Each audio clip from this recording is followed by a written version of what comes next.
Hello friends, welcome to the lecture 3rd Environmental Management. By this video, we will learn need of environmental conservation and environmental conservation, our social responsibility. So let's first need of environmental conservation. General public is not aware of about the rules of environment conservation.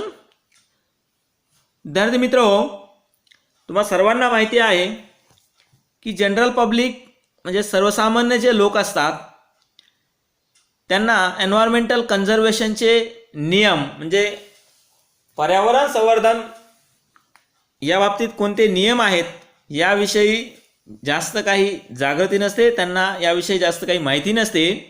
There should be large scale participation of the people in environment conservation. जर आपल्याला environment conservation म्हणजे पर्यावरण संवर्धन करायचं असेल तर त्यासाठी जास्तीत जास्त लोकांचा सहभाग असणं गरजेचं आहे. It will be possible to answer the environmental problems only if environmental protection conservation becomes an effective public movement. जर आपल्याला त्या ठिकाणी एन्व्हायरमेंटल कन्झर्वेशन अगदी प्रभावीपणे राबवायचं असेल तर एन्व्हायरमेंटल प्रोटेक्शन कन्झर्वेशन आपल्याला अगदी प्रभावीपणे राबवणं गरजेचं आहे आणि त्यासाठी सगळ्यात महत्त्वाचं इफेक्टिव्ह पब्लिक मुवमेंट म्हणजे परिणामकारक लोकांची त्या बाबतीमध्ये चळवळ उभी करणं गरजेचं आहे. For this purpose value like positive attitude and affection towards the environment, knowledge about it, etc should be inculcated among the children since their childhood. म्हणजे ही काय एकाएकी घडणारी गोष्ट नाही आहे. सुरुवातीला आपल्याला सर्वांना या एन्व्हायरमेंट विषयी म्हणजे पर्यावरणाविषयी पॉझिटिव्ह ॲटिट्यूड आणि ॲफेक्शन जे प्रेम आणि आपली जी वृत्ती आहे एन्व्हायरमेंटविषयी त्याविषयी आपल्याला बदलावं लागेल आणि एक आपुलकीचं नातं तयार करावं लागेल.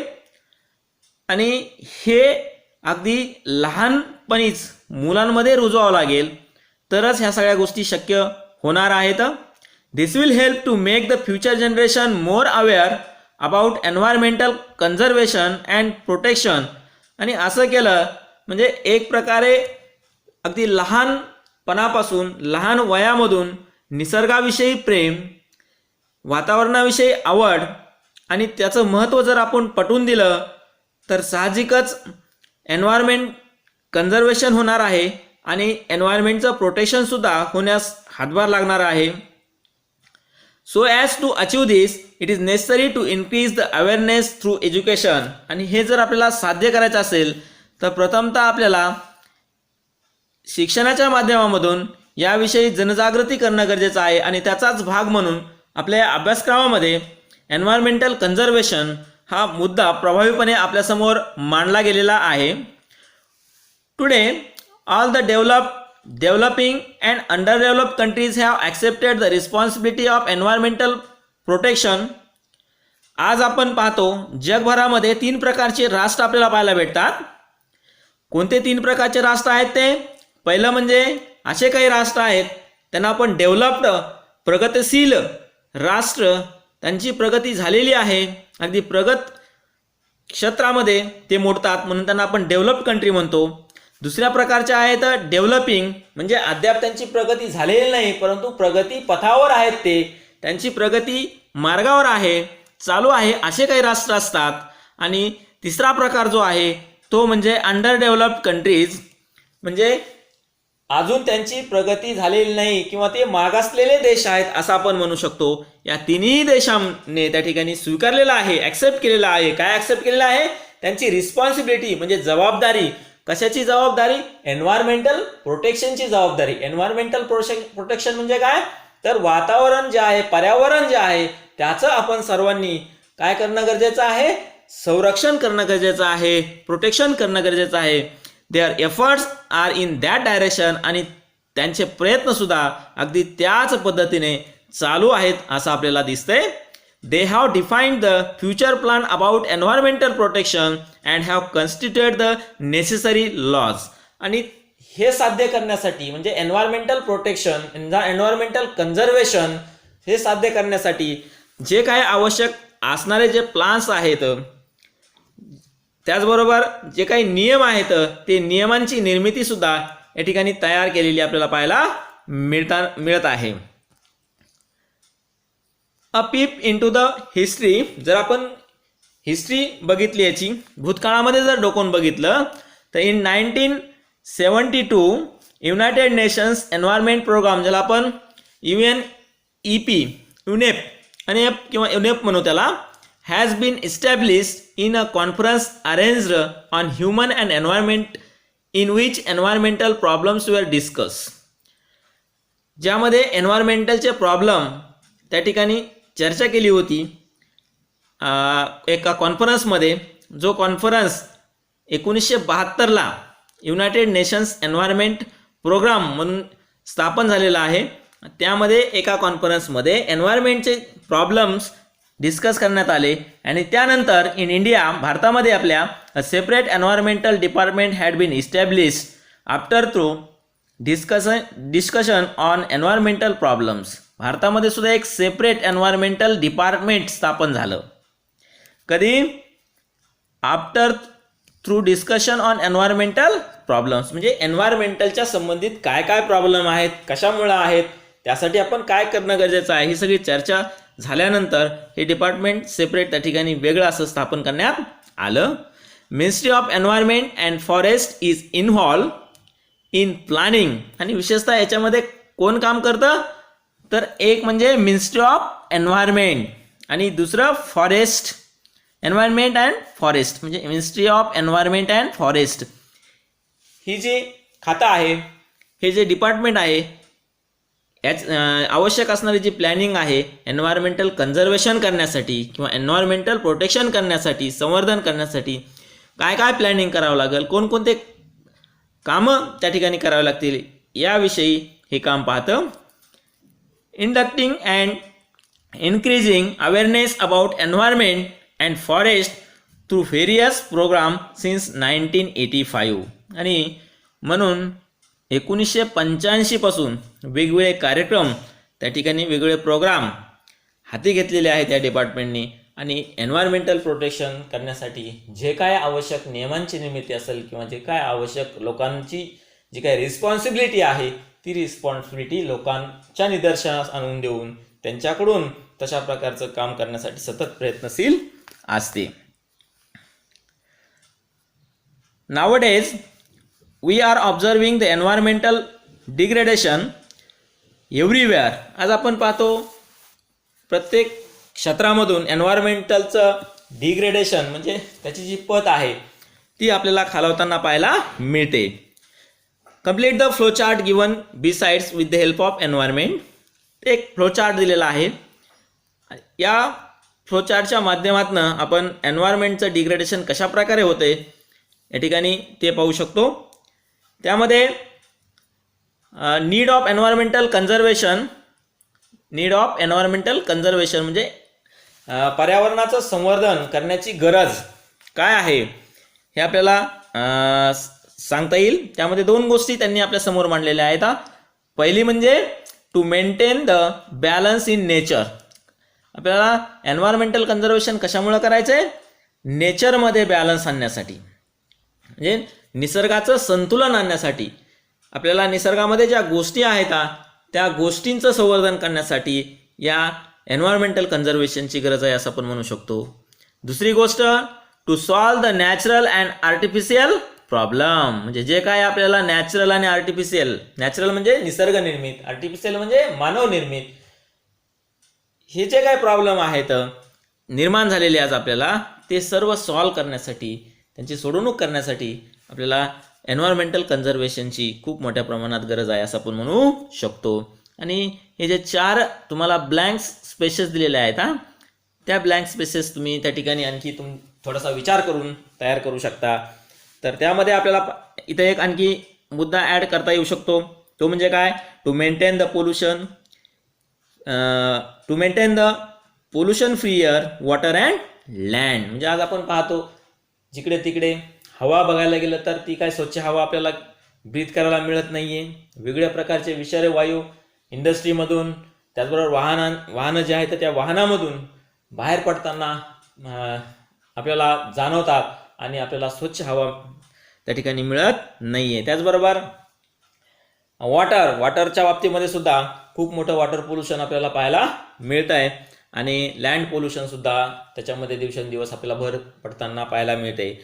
आणि हे जर आपल्याला ही समस्या जर आपल्याला दूर करायची असेल, म्हणजे कोणती समस्या?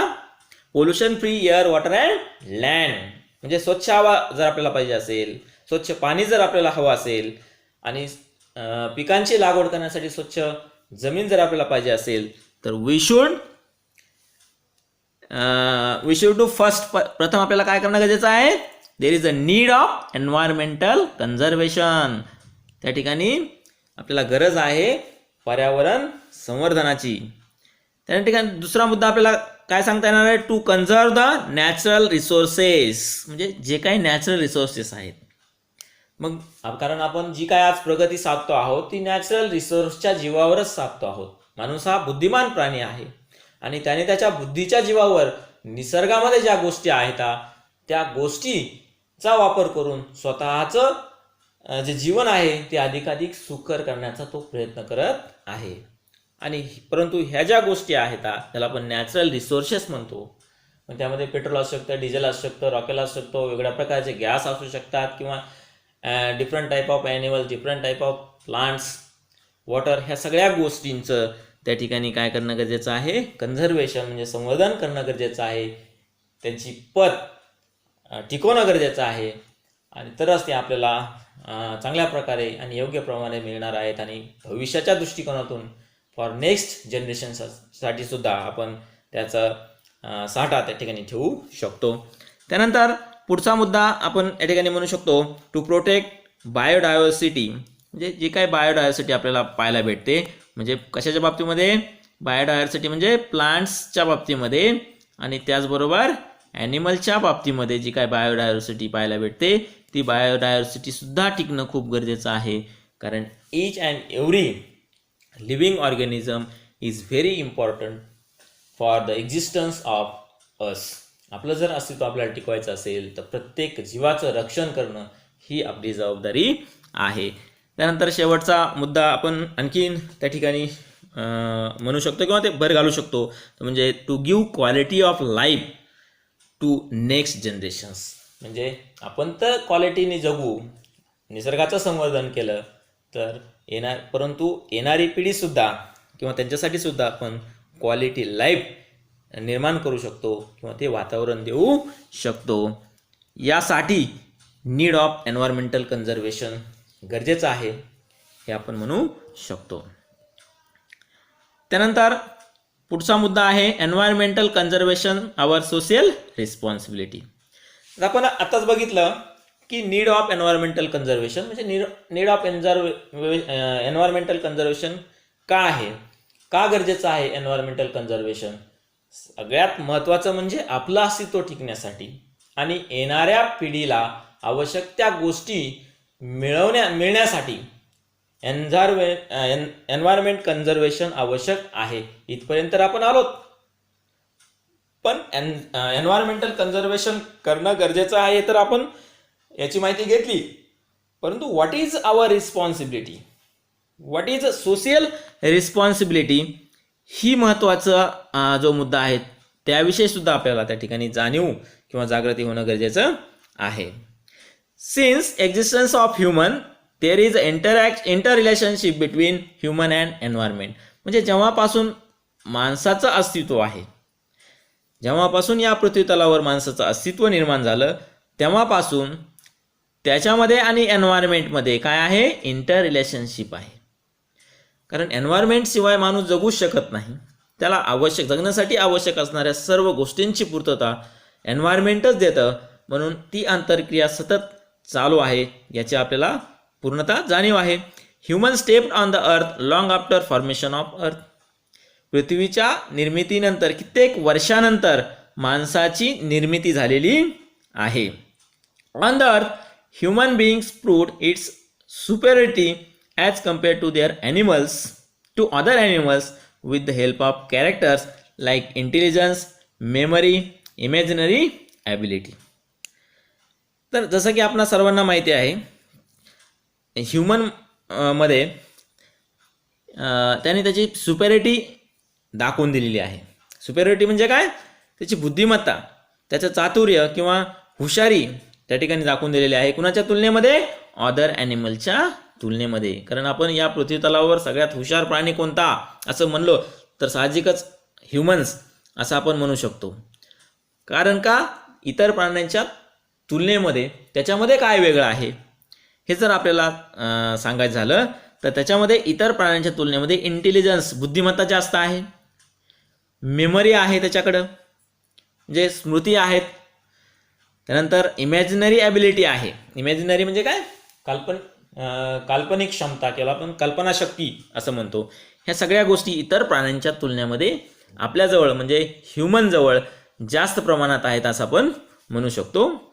Human establish domination over the nature. आणि म्हणूनच या सर्व गोष्टींच्या जीवावर, कोणत्या? इंटेलिजन्स, मेमरी, इमॅजिनरी ॲबिलिटी, या सर्वांच्या जीवावर त्याने निसर्गामध्ये त्याचं अस्तित्व त्या ठिकाणी वरचढ आहे हे दाखवून दिलेलं आहे. म्हणजे तो नेचरवर डॉमिनेट झालेला आहे, निसर्गावर तो वर्चस्व साधताना दिसत आहे. Human utilise all the natural resources as much as possible. आणि निसर्गामध्ये ज्या काही नैसर्गिक साधन संपत्ती आहेत त्याला आपण नॅचरल रिसोर्सेस म्हणतो, त्याचा उपयोग करतो आहे. In an attempt to live a satisfactory life. आणि हाच प्रयत्न म्हणून किंवा समाधानकारक जीवन जगायचं म्हणून human kept on snatching from the nature as much as possible and this lead to increase in problems. आणि निसर्गामधून त्याचा जो हव्यास आहे तो हव्यासामधून किंवा ज्याला आपण हाव म्हणू त्यामधून तो निसर्गाकडून सतत स्नॅच करतोय, हिसकावून घेतो आहे.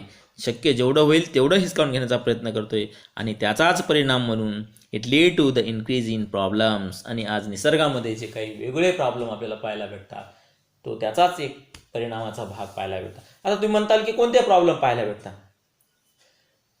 तर कोणते प्रॉब्लेम? तर पहिलं म्हणजे वॉटर पोल्युशन आपण पाहायला भेटतो. आज आपल्याला पहिल्यासारखं स्वच्छ पाणी पाहायला भेटत नाही. एअर पाहायला गेली तर ती स्वच्छ नाही आहे. वेगवेगळ्या प्रकारचे पॉयझनस गॅसेस आपल्याला एअरमध्ये त्या ठिकाणी जाणवत आहेत. लँड पोल्युशन आहे, साऊंड पोल्युशन आहे. म्हणजे एक प्रकारचं एन्व्हायरमेंट डिस्टर्बन्स त्या ठिकाणी आलेलं आहे आणि त्यातून वेगवेगळे प्रॉब्लेम्स क्रिएट झालेले आहेत. आणि याचा मागं जे मूळ कारण आहे तो म्हणजे ह्युमन. आणि का?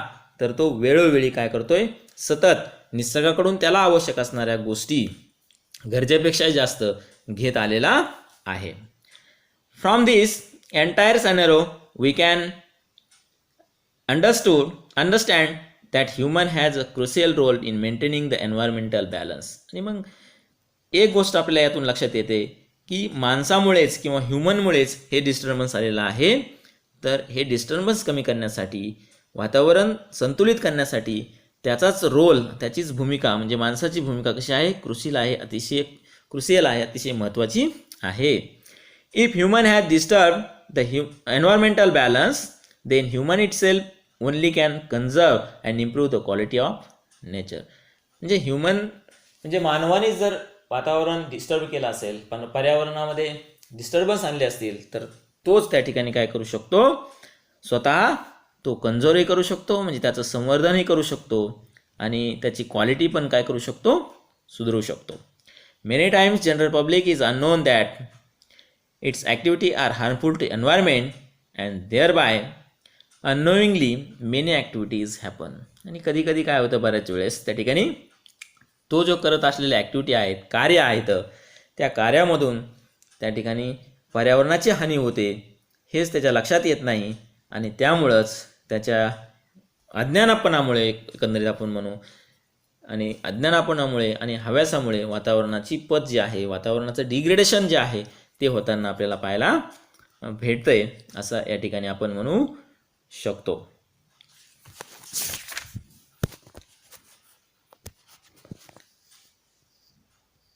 त्यानंतर one more thing, the big story of a small man.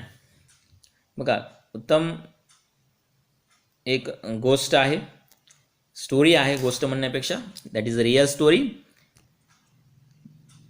The big story of a small man, म्हणजे छोट्या माणसाची मोठी गोष्ट, मोठी म्हणण्यापेक्षा महान गोष्ट आपण म्हणू शकतो. Jadav Molai Payeng is a highly capable person in Assam. हा जो जाधव मोलाई पेंग व्यक्तीचं नाव आहे, he is a highly capable person in आसाममध्ये राहणारा हायली कॅपेबल पर्सन आहे. बॉर्न इन 1963 आणि त्यांचा जन्म 1963 झालेला आहे. He is working as a forest worker. तो काय काम करत आहे? फॉरेस्ट वर्कर म्हणून काम करत आहे since the age of 16 years. किती वर्षापासून? वयाच्या 16व्या वर्षापासून. Once large number of snakes died in the flood of Brahmaputra river flowing by the village. एकदा काय झालं, ब्रह्मपुत्रा रिव्हरला पूल आला आणि त्याच्यामध्ये अनेक सापांचा मृत्यू झाला. ॲज अ प्रिव्हेंटिव्ह मेजर, आणि ते टाळण्यासाठी किंवा प्रिव्हेंटिव्ह मेजर म्हणून मोलाई प्लांटेड 20 बांबू प्लांट्स. मोलाईने 20 बांबू प्लांटलेट्सची त्या ठिकाणी लागवड केली. कशासाठी केली?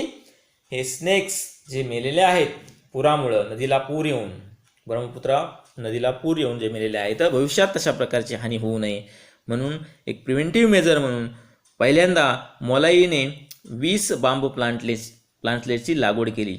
In 1979 the local social forestry department began a social afforestation project on 20 hectares of land.